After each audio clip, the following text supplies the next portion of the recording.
Oke. Assalamualaikum warahmatullahi wabarakatuh.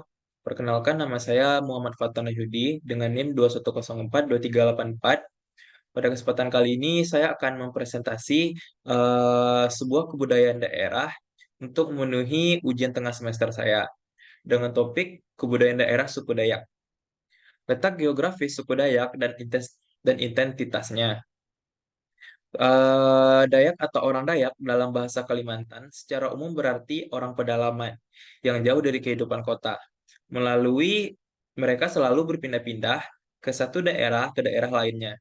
Jika di mana mereka tinggal itu ada orang dari suku lain yang juga tinggal atau membuka perkampungan di dekat wilayah tinggal mereka.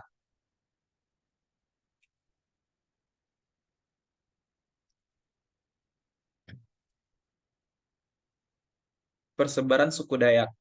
Suku Dayak terdapat di Pulau Kalimantan yang tersebar di seluruh bagian Pulau, Pulau Kalimantan. Ini adalah bisa dilihat ini adalah sebuah peta persebaran suku Dayak pada 1954. Keterangan sebagai berikut.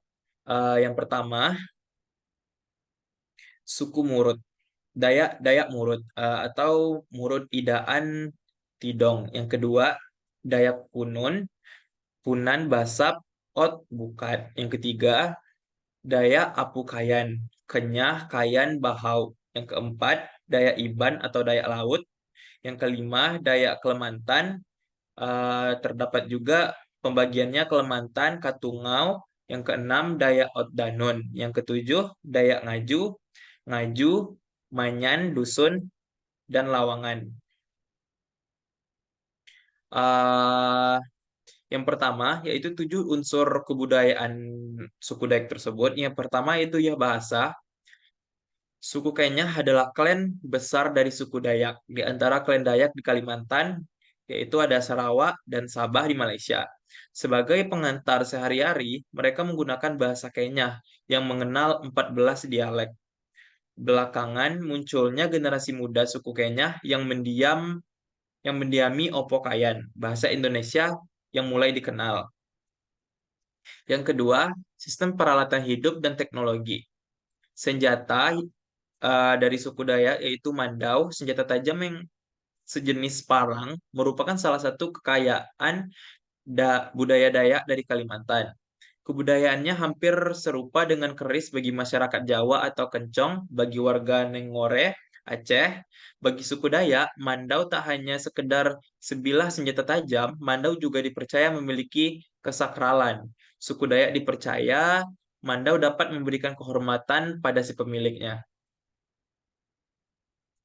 Lanjut, yaitu pakaian. Untuk laki-laki, pakaiannya disebut sebagai sapak, sementara wanita disebut ta'a. Biasanya pakaian tersebut mereka kenakan ketika menyambut tamu agung dan setiap pakaian yang mereka pakai memiliki corak yang berbeda untuk menentukan kelas. Misalnya colak halimau atau enggang menggambarkan yang memakai seorang bangsawan. Bisa dilihat di sini eh, kebudayaan-kebudayaan dari patung atau sapandu, terus ada patahu dan rumah besar Dayak. Lanjut, makanan.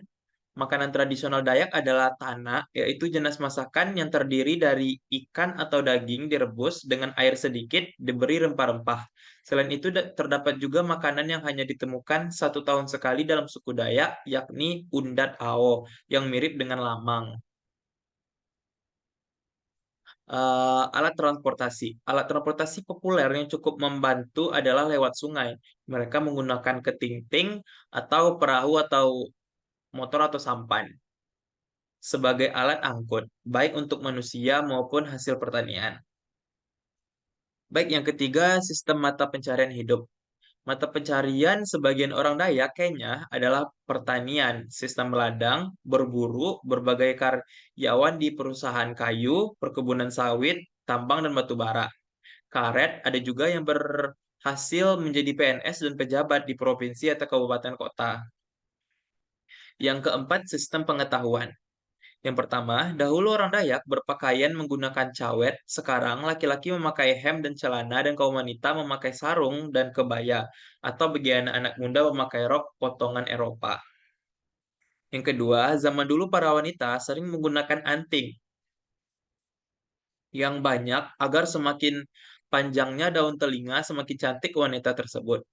Para lelaki para lelakinya sering menggunakan tato bahwa semakin banyak tato di tubuh lelaki tersebut, maka ia akan terlihat gagah dan ganteng. Yang ketiga, mengandalkan atau menggunakan rasi bintang untuk mengetahui apakah cocok untuk bertanam atau berladang. Yang kelima, sistem kekerabatan. Kekerabatan menurut Waiter dan Chonlai, hubungan kekerabatan Dayak Kenya bersifat bilateral dengan penekaan yang relatif seimbang pada garis ibu matrilineal dan garis ayah patrilineal. Chonlai mengatakan suku Kenya dengan iban dalam penggunaan istilah-istilah. Misalnya istilah Puwi dalam suku Kenya digunakan untuk menyebut orang tua baik dari pihak ayah maupun ibu. Yang keenam, sistem kepercayaan. Kepercayaan suku Dayak Kenya, Kaharingan, atau kepercayaan dahulu yang percaya adanya dewa, Kristen, Katolik, dan Islam.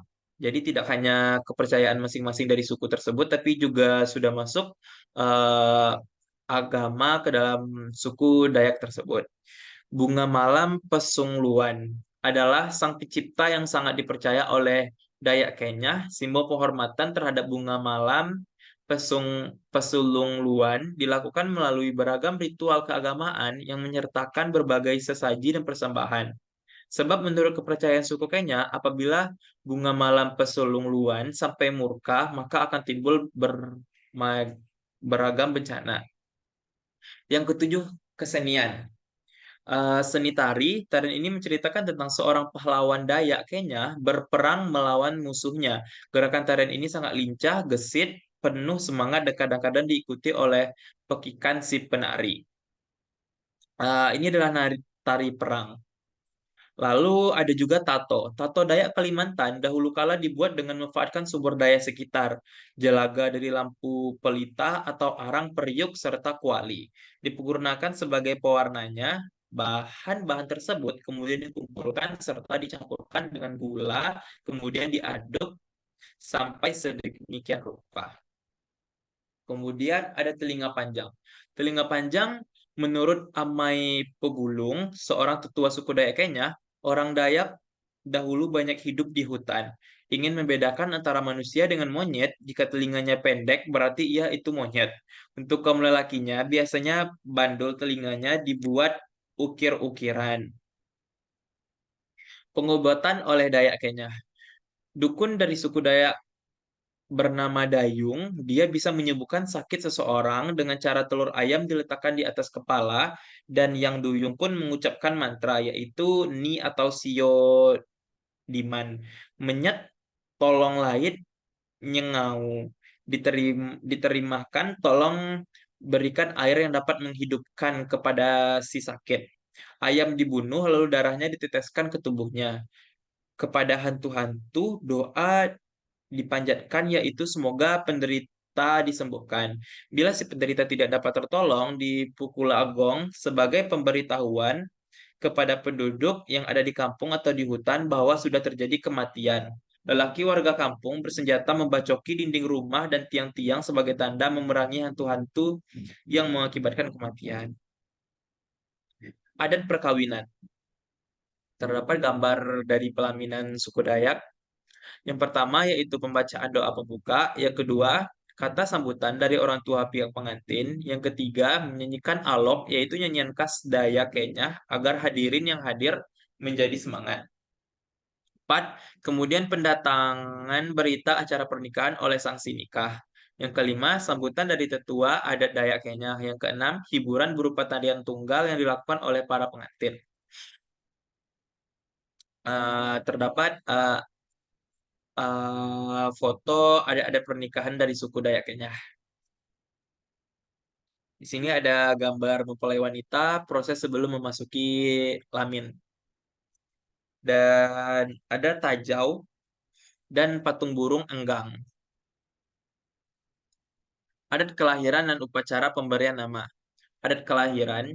Jika ada istri dari suku Dayak Kenya melahirkan, maka bunyi-bunyian gong dan gendang terus dikumandangkan, jangan sampai tangisan anak itu terdengar oleh binatang-binatang di hutan. Sebab itu adalah pantangan, maka akan berkembang mitos anakmu akan sial sepanjang zaman. Pemberian nama.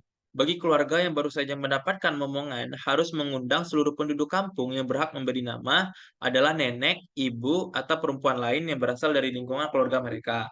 Sedangkan laki-laki dan bahkan ayahnya sendiri sangat dipantang memberikan nama. Bila anak merasa laki-laki ayam jantan, harus dikorbankan darahnya, diletakkan di atas mandau parang, dan lalu dioleskan ke tanah sebelah kanan sebelah kanan bayi, dan bersama itu mantra dibacakan, berilah anak ini air kehidupan.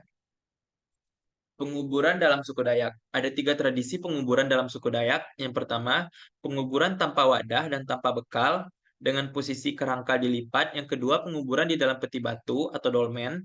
Yang ketiga, penguburan dengan wadah kayu, anyaman bambu, atau anyaman tikar. Ini merupakan sistem penguburan yang terakhir berkembang. Upacara agama. Yang pertama, Erau adalah kepala pesta memohon doa agar bunga malam dan bali utung memberikan kesuburan kepada tanah ladang yang baru dibuka. Yang kedua, Ukom Mendiang adalah pesta yang dilakukan ketika kampung ditimpa bencana. Sebelum Ukat Mending dimulai, seluruh penduduk diberitahu untuk bertabu selama 3 hari, yaitu jangan memancing, jangan berburu, jangan menumpuk padi, jangan berjahit, jangan keluar kampung, dan jangan pula menerima tamu selama bertabu itu. Penguasa pesta terus-menerus membacakan mantra agar bunga malam melenyapkan malapetaka. Yang ketiga, Rau Bunut adalah pesta pemberian nama yang dilaksanakan semeriah-meriahnya. Oke, mungkin sekian presentasi dari saya. Kalau ada kata-kata yang salah, saya mohon maaf. Assalamualaikum warahmatullahi wabarakatuh.